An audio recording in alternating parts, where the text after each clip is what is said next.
ఒక చిన్న శాసనసభ నియోజకవర్గానికి ఎమ్మెల్యే అయిదామని పోయినటువంటి వ్యక్తికి శాసనసభకి శాసన మండలికి ఉన్నటువంటి వ్యత్యాసం ఏందో ఆయనకేమర్థమైందో తెలియదు, కానీ నాకైతే ఆయన ఒక రకంగా శాసన మండలిని అవమానించి శాసనసభకు పోయిందని నేను భావిస్తా ఉన్నాను.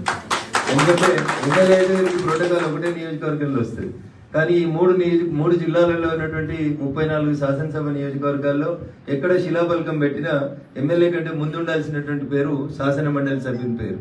అంత మంచి అవకాశాన్ని రిజైన్ చేసుకొని పల్లా రాజేశ్వర రెడ్డి గారు ఒక చిన్న నియోజకవర్గాన్ని ఎంచుకొని పోయినాడు. అది వారి విఘ్నత.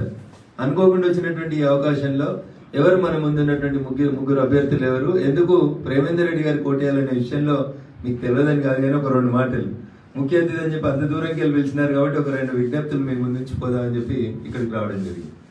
చాలా మందికి అది ఒక ఫ్యాషన్ అయిపోయింది. ఎప్పుడు ఎన్నికైనా అందరూ ప్రశ్నించే గొంతుకైనా అడుగుతారు. ఎప్పుడు సభలో నిద్రపోయే కొంతమంది ఎంపీలు కూడా నిండియాల కరీంనగర్లో మేము ప్రశ్నించే గొంతుకులు అని టైటిల్ పెట్టుకుంటున్నారు. దాని అర్థం మార్చేసిర్రు. నాలాంటి వాడికి ఇబ్బంది అనిపించింది. వీళ్ళేం ప్రశ్నిస్తారు, వీళ్ళు ఎప్పుడు ప్రశ్నించారు ఇంతకుముందు సభ్యులు ఉన్నప్పుడు అనేది ఒకసారి ఆలోచించుకోవాల్సినటువంటి అవసరం వచ్చి, ఎవరు చూడు ప్రశ్నించే గొంతుక. ఎవరిని ప్రశ్నిస్తారు?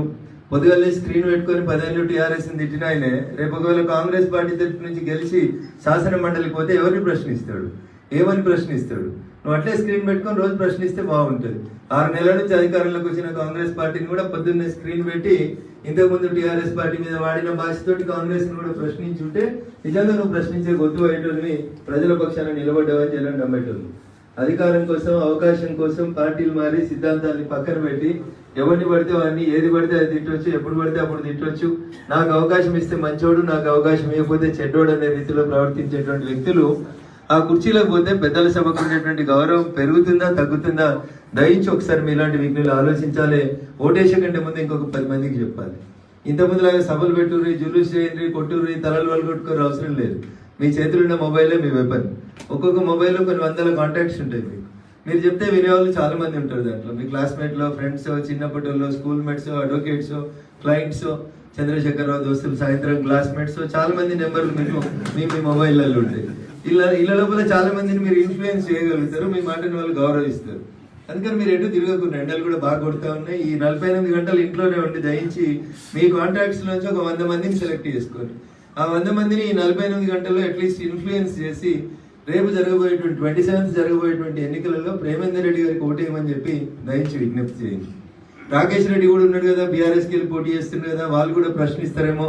సోదరుడు రాకేష్ కూడా టీవీలలో బాగా మాట్లాడిండి అని కొంతమంది మిత్రులు అభిప్రాయం వ్యక్తం చేస్తూ ఉన్నారు. కానీ there is no much difference between Congress and BRS.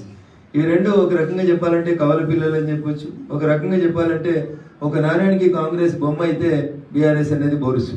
ఈ రెండింటి మధ్యలో ఉన్నటువంటి బంధం విడదీయరు అన్నటువంటి బంధం.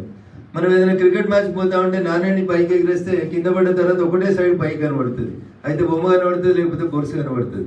కనబడకుండా ఇంకోటి దాంతో అంటుకొని ఉంటుంది. అట్లా కాంగ్రెస్ బీఆర్ఎస్ మధ్యలో ఆ వినాభావ సంబంధం ఉంటుంది. ఆ రెండింటినీ విడదీయలేము. రేపు